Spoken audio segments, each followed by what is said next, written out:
Imagine having absolutely everything. You possess the wealth, the power, the sprawling estate, and a beautiful, loving family.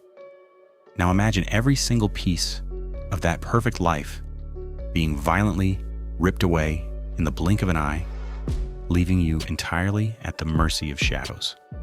What would you do if the people holding your child's life in their hands were playing a twisted game they never actually intended to let you win?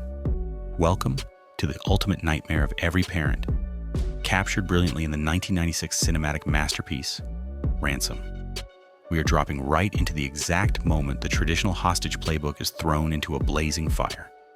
Tom Mullen, played with frantic, unhinged perfection by Mel Gibson, has just tried to play by the rules. He gathered the $2 million in cash. He followed the labyrinth of instructions. He embarked on a nerve-shredding, chaotic, and breathless run through the city, guided only by a distorted voice on a phone to drop off the money. But it all went horribly wrong. The drop was a complete disaster, ending in utter chaos, a compromised exchange, and the loss of his only point of contact. Tom is left standing in the devastating aftermath, his heart pounding out of his chest, clutching a heavy bag of completely useless cash. It is right here in the deafening, suffocating silence following this massive failure that a chilling realization washes over him. The kidnappers aren't going to return his son, Sean. They never were. If he pays them, Sean simply becomes the only remaining witness to their crime. Paying the ransom isn't buying his son's freedom. It's funding his absolute and permanent silencing. To truly understand the gravity of the monumental decision Tom is about to make, we have to look deep into his psychology. Tom is an airline tycoon, a brilliant, self-made man who built a massive corporate empire by outsmarting his competition and taking massive, incredibly calculated risks. For the first hour of this harrowing ordeal, he did something completely unnatural to him. He relinquished control. He let the FBI and the criminals dictate his every action.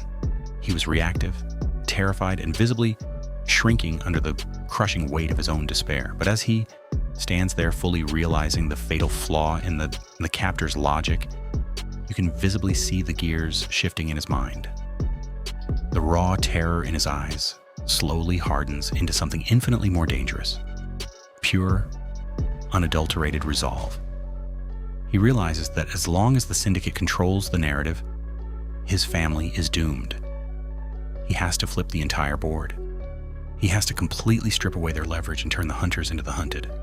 The FBI strongly advises caution, pleading with him to try the drop again, to play it safe, to stick to the standard protocol that has already failed him once. His wife, Kate, is paralyzed by the unimaginable terror of the situation, begging him to just give them what they want. But Tom knows with absolute certainty that playing it safe is a guaranteed tragedy. He's about to make the biggest, most terrifying gamble of his entire life, wagering the only thing that matters to his soul on a desperate, high-stakes psychological bluff. He isn't hiding in the shadows anymore. He's deliberately stepping directly into the glaring spotlight. He coordinates directly with a local news station, and this is it. We've arrived at the most iconic, spine-chilling scene in the entire film. A moment that completely redefines the thriller genre. Tom Mullen looks directly into the lens, surrounded by the rapid flashing bulbs of photographers and the stunned, breathless silence of the federal agents. He presents the $2 million in cold, hard cash, stacked perfectly and menacingly on the table. And then he drops the absolute hammer. He announces to the entire world, and specifically to the crew watching on a tiny, flickering television in their claustrophobic hideout, that he is not paying the demand. He will not give them a single solitary dime. Instead, that $2 million is now a massive bounty. It is a staggering reward placed directly on the heads of the perpetrators, dead or alive. The shockwave of this statement is palpable. Inside the criminal's hideout, but the atmosphere instantly shatters. The smug, arrogant confidence of Shaker's crew evaporates in a millisecond, immediately replaced by a cold, creeping, suffocating paranoia. Tom Mullen has just weaponized his vast wealth. He isn't a helpless victim anymore. He is the ultimate aggressor. He tells them, with with a voice dripping with venom and ironclad determination that they will never see a penny of that money, but whoever turns them in will be set for life. It is the ultimate chess move. Tom has effectively pitted the entire world and potentially the crew themselves against each other. Before we watch the absolute terrifying chaos this decision unleashes, I have to ask you, if your back was against the wall, what would you do? Would you bow to the pressure, pay the money, or would you risk it all and drop the bounty? Let me know your strategy in the comments down below. And if this masterclass in psychological warfare is keeping you hooked, make sure to smash that subscribe button and leave a like so you never miss out on our deep cinematic dives. Now let's get back to the fallout, because Shaker's crew is about to tear itself apart.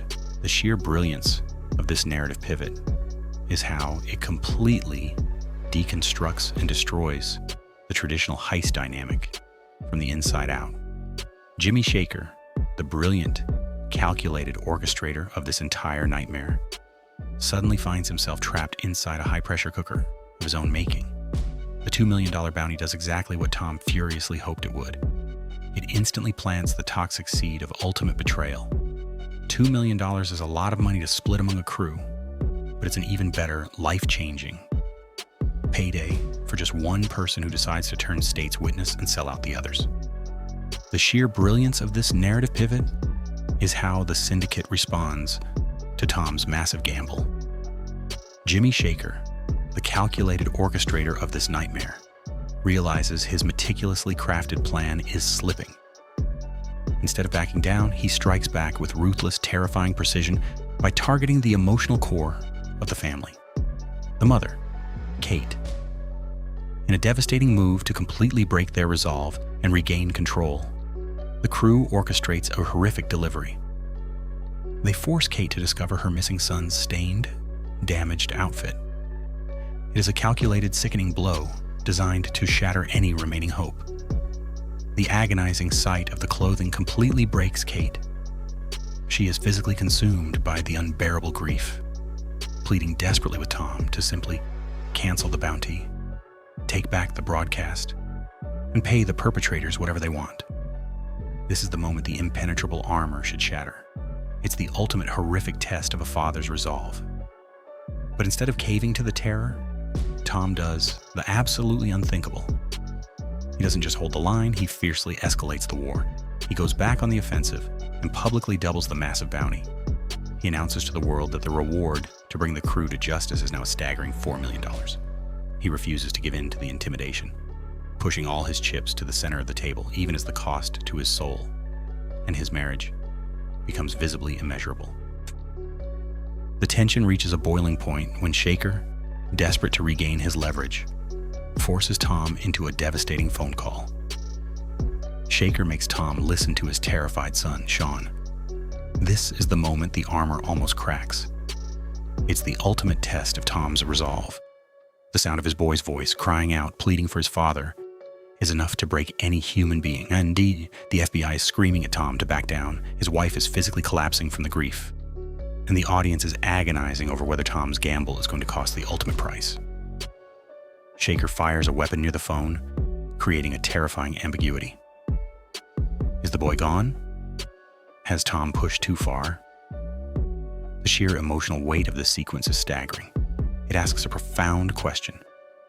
How far would you go to ensure the long-term safety of your child, even if it means putting them in immediate, terrifying danger? Tom Mullen doubles down. He refuses to give in. He knows that giving Shaker the money guarantees Sean's permanent silence. The bluff holds, but the cost to Tom's soul is visibly immeasurable. With his crew panicking and the entire city looking for them, Jimmy Shaker realizes the ransom angle is dead. He has to adapt, and he does so with horrifying brilliance. If he can't get the money as a kidnapper, he will get it as the hero.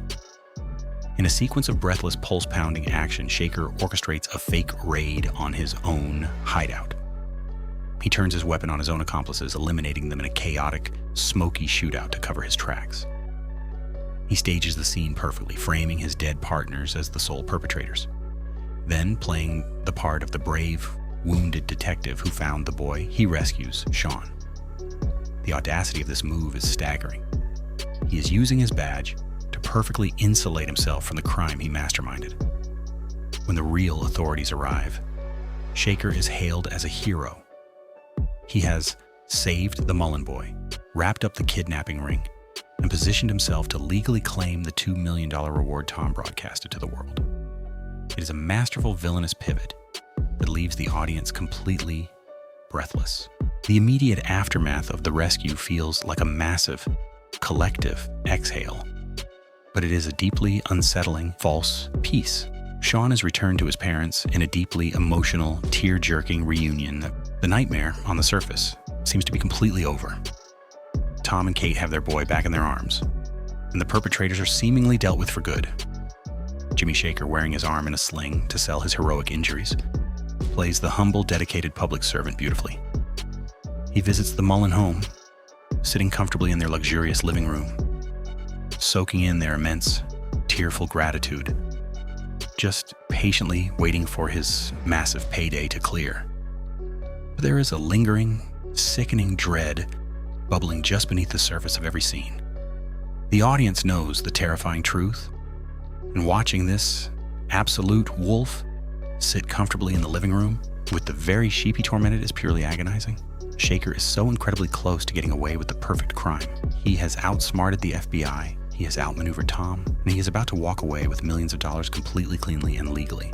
The tension here isn't loud, explosive, or violent. It's quiet, insidious, and deeply, deeply uncomfortable. The mastermind is sitting right there in the family's home, about to secure his ultimate victory. But a terrifying, deeply buried echo from the young boy's horrifying ordeal is about to bring the whole masterful house of cards crashing down. Sean learned to recognize the distinct, terrifying vocal patterns and the heavy physical presence of his unseen tormentor. Hearing that exact, chilling voice echoing from his father's office instantly triggers Sean's repressed trauma. The boy freezes, visibly trembling in absolute uncontrollable terror. Tom's razor-sharp instincts instantly connect the dots.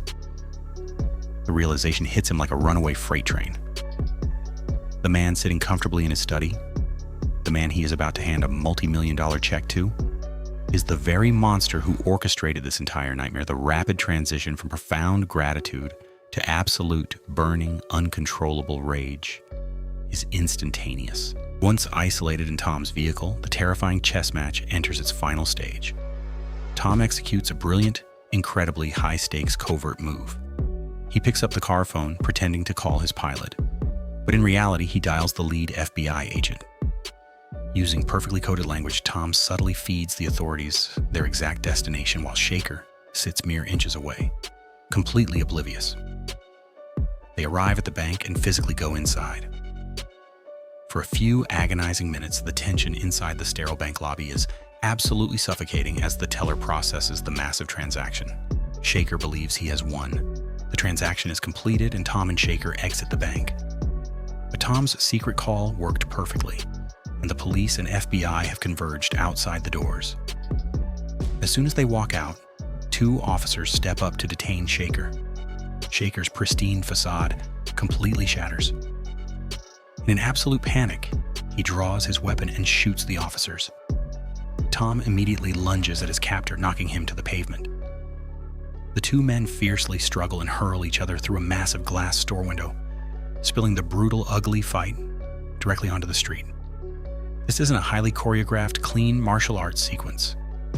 It is a desperate, deeply personal brawl between a father who has nothing left to lose and a monster desperately clinging to his freedom, his